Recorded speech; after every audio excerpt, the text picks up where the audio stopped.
In Seattle are the first in the world to receive an experimental coronavirus vaccine. And today we're hearing from the Seattle woman who was the first to receive the injection. KOMO's Kara Kosnich is live in Seattle with the story. And Kara, this could be history, right?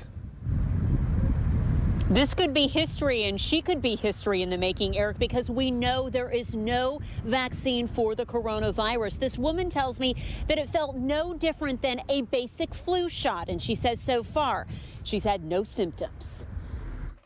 I'm very excited to be able to do it. Jennifer Haller is the first person to receive an experimental COVID-19 vaccine right here in Seattle. Just to be able to potentially be part of saving lives. This is huge, and I'm so proud to be able to do it. The vaccine trial is underway at Kaiser Permanente Washington Research Institute.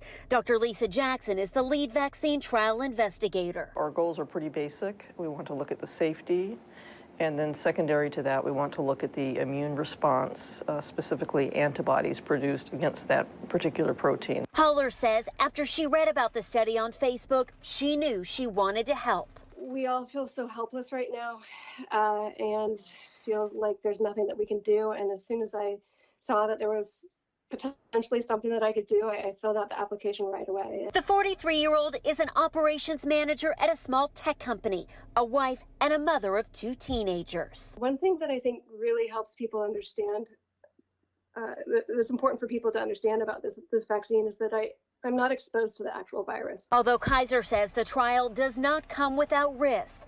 The vaccine uses material called messenger RNA, so at no point are participants subjected to the virus. For Haller, taking part in this trial is doing her part for her community and the entire world. It's going to be fine.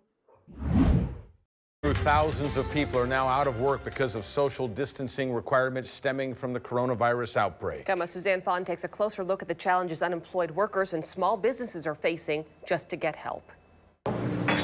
Jack's Barbecue in South Lake Union, Seattle is still offering to-go orders, just 24 hours after owner Jack Timmons had to lay off 60 employees. They're kind of in shock, like everybody's in shock.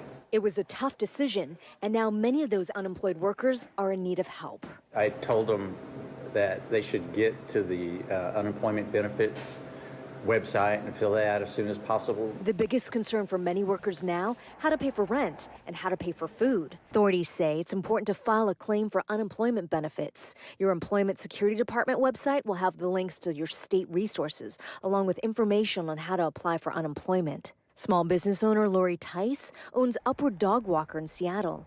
After her business dropped 80%. I have had to lay off 3 of those employees out of the 4 that I just hired in February. Now she's trying to secure help for herself from the Small Business Association. I did try to get onto that SBA site this morning, and it's overwhelmed right now. She tried 10 to 15 times and kept getting an error message. Tice was told it'll lighten up as people get their application completed. So I was advised to just keep trying every opportunity that I get.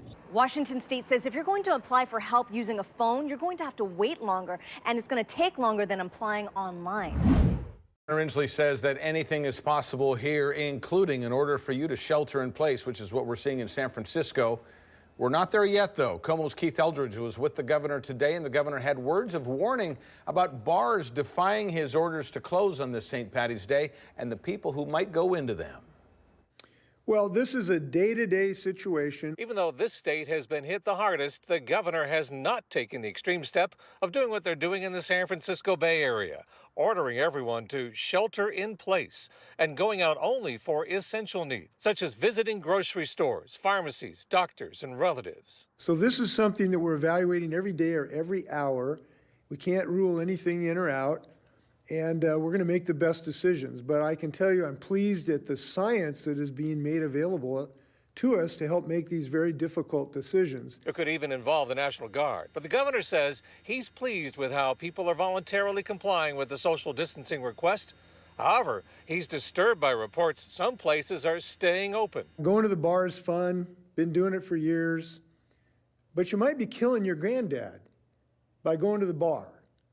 And that just should not be acceptable to anybody in the state of Washington. And effectively, that's what you're doing when you go to the bars tonight. This all comes as the governor signs a $200 million bill to help fight the pandemic spread.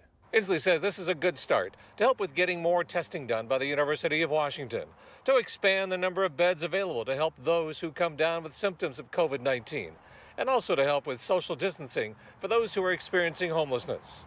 He says it's possible the legislature may have to come back into special session if more money is needed. In Olympia, Keith Eldridge, Como News. And the governor says he's urging retired doctors. Esteban live in Burien, and the at least that I know of right now. And if they did, it hasn't come out to our city council, which we met yesterday, and hasn't come to me as the mayor. Again, I know it's fluid. Things are moving rapidly. We want the testing facilities here, but we also need good communication occurring. I'm so disappointed and horrified. We've been waiting and waiting and reading and looking for every little scrap of news about testing being available and starting, because that's the only thing that's going to stop this terrible pandemic is testing. Really emotional. Every person I saw out here today was asking me what's going on. On the company's website, look at this. They indicate the plan to open testing, but they say details are still in development. And ironically, when I checked in with the hospital next door, CHI Franciscan, they do offer testing. We've put a hot link on our website for you. And I want to go back to what State Rep Tina Orwell told me literally seconds before we came on the air. I just got off the phone with her. She said that she called somebody here, a manager, who told her they took the tents down because they were the wrong size. I was hearing that while I was out here. Some were saying that the tents were too high. Tina was also told, the state rep, that these tents likely could be back in a couple days, and that is her understanding that these tents are for testing.